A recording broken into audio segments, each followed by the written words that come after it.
I was sick unto death with that long agony, and when they at length unbound me, and I was permitted to sit up, I felt that my senses were leaving me. The sentence, the dread sentence of death, was the last of distinct accentuation which reached my ears. I felt that I lay upon my back unbound. I reached out my hand, and it fell heavily upon something damp and hard. I found beside me a loaf and a pitcher with water, and ate and drank with avidity. Shortly afterward, I attempted to make a tour around my prison. I had little object, certainly no hope in these researches, but a vague curiosity prompted me to continue them. Quitting the wall, I resolved to cross the area of the enclosure, and I proceeded with extreme caution, for the floor was treacherous with slime, and even so, I slipped and fell violently on my face. A few seconds afterward, I comprehended my position.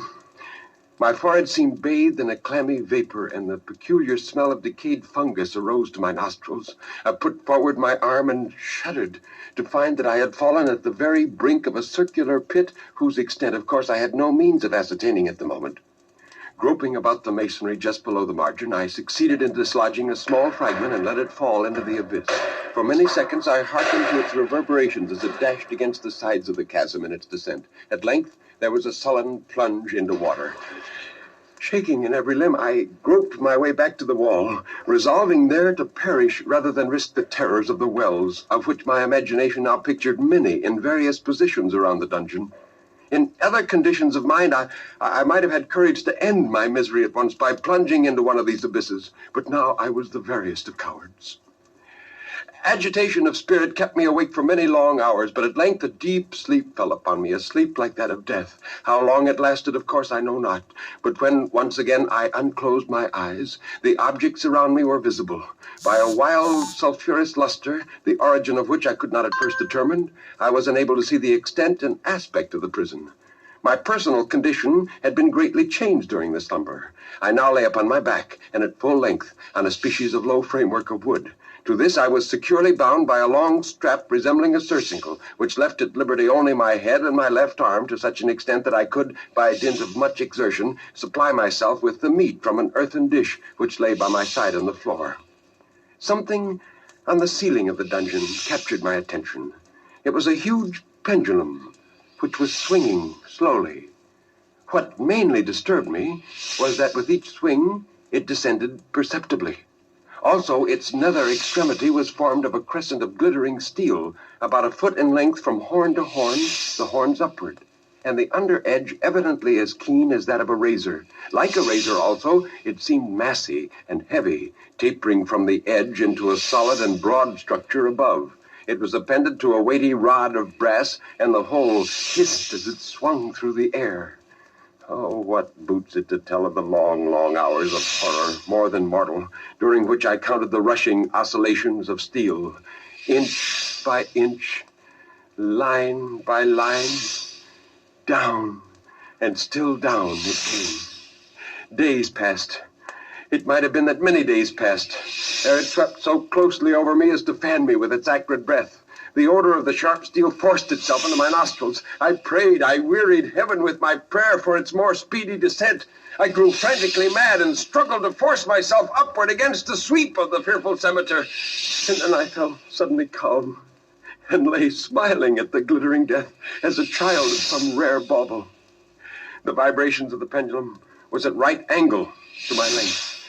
I saw that the crescent was designed to cross the region of my heart. It would fray the serge of my robe. It would return to repeat its operation again and again.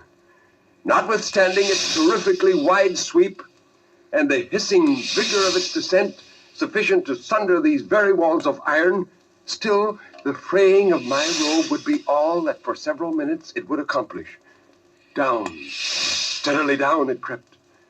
To the right, to the left, far and wide, with a shriek of a demon spirit.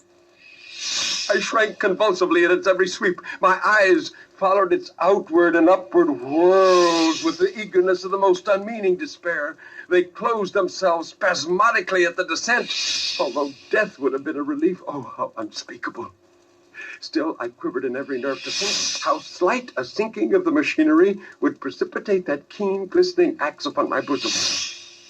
Suddenly, there flashed upon my mind an idea, and I proceeded at once with the nervous energy of despair to attempt its execution. For many hours, the immediate vicinity of the low framework upon which I lay had been literally swarming with rats. They were wild, bold, ravenous, their red eyes glaring upon me as if they waited for motionlessness on my part to make me their prey. With particles of the oily and spicy meat, I thoroughly rubbed the strap wherever I could reach it, and then, raising my hand from the floor, I lay breathlessly still. I had not counted in vain upon the animal's voracity. Observing that I remained without motion, one or two of the boldest leaped upon the framework and smelt the surcingle. This seemed a signal for a general rush. Forth from the well they hurried in fresh troops. They clung to the wood, they overran it, and leaped in hundreds upon me. They pressed, they swarmed upon me in ever-accumulating heaps. They writhed upon my throat. Their cold lips sought my own. I was stifled by the thronging pressure. Disgust, for which the world has no name, swelled my bosom and chilled with a heavy clamminess my heart. Yet 1 minute, and I felt that the struggle would be over. Plainly, I perceived the loosening of the strap. At length, I was free. But the stroke of the pendulum already had divided the serge of my robe, and a sense of sharp pain shot through every nerve. At a wave of my hand, my deliverer hurried tumultuously away. With a steady movement, cautious, sidelong, shrinking, and slow, I slid from the straps and beyond the reach of the scimitar. For a moment, at least, I was free. Free, and in the grasp of the Inquisition. I had scarcely stepped from my wooden bed of horror upon the stone floor of the prison when the motion of the hellish machine ceased and was drawn up through the ceiling. My every motion was undoubtedly watched. Free. I had but escaped in one form of agony, to be delivered into worse than death in some other. Even while I breathed, there came to my nostrils the breath of vapor of heated iron. A suffocating odor pervaded the prison.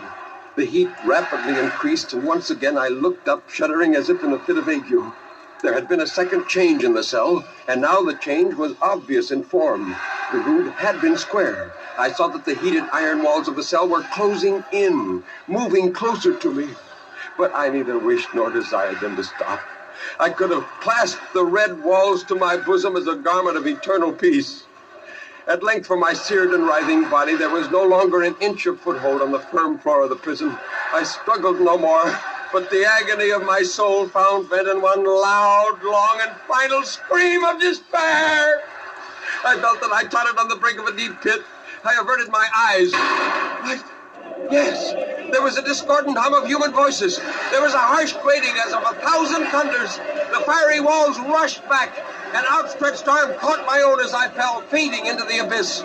It was that of General LaSalle. The French army had entered Toledo. The Inquisition was in the hands of its enemies.